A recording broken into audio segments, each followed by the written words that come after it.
কলকাতায় একটি আবাসিক হোটেলে আগুনে ৯ জনের মৃত্যু হয়েছে। তাদের মধ্যে ৬ জন পুরুষ, ২ জন নারী ও ১ জন শিশু রয়েছে। নিহতদের মধ্যে ৮ জনই বাংলাদেশি। তারা চিকিৎসার জন্য কলকাতায় এসেছিলেন। নিহতদের ৬ জনের পরিচয় নিশ্চিত হওয়া গেছে। বিস্তারিত নীলাদ্রি ফারহানার রিপোর্টে।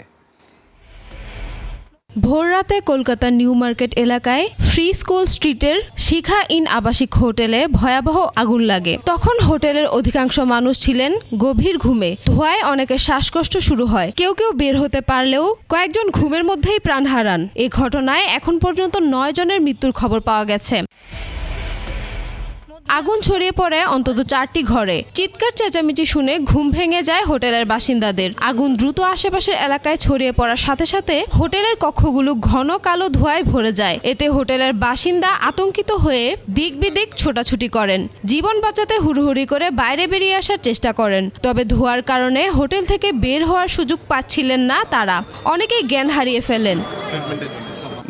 হাসপাতালে নেওয়ার পর ৯ জনের মৃত্যুর বিষয়টি নিশ্চিত করা হয়েছে বলে জানিয়েছে স্থানীয় বিজেপি নেতা সন্তোষ পাঠক। তিনি জানান, নিহতদের মধ্যে হোটেল কর্মী সন্দীপ পাসওয়ান ও 4 বছরের একজন শিশুও রয়েছে। মৃতদের মধ্যে 2 পুরুষ ও 6 নারী রয়েছেন। ঘটনার পর দমকল প্রতিমন্ত্রী কৌশিক চৌধুরী জানান, ঘটনায় দায়ীদের বিরুদ্ধে ব্যবস্থা নেওয়া হবে। তিনি বলেন, ভবনের এক এক তলায় গাদাগাদি করে কয়েকটি হোটেল। বের হওয়ার পথও খুবই সংকীর্ণ। যারা এসব হোটেলের অনুমোদন দিয়েছে তাদের বিরুদ্ধেও ব্যবস্থা নেওয়া হবে।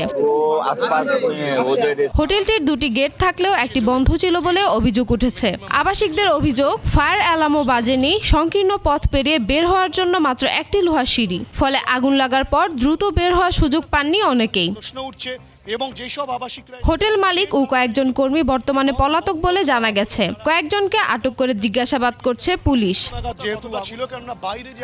Niladri Farhana, desk report, 21 television.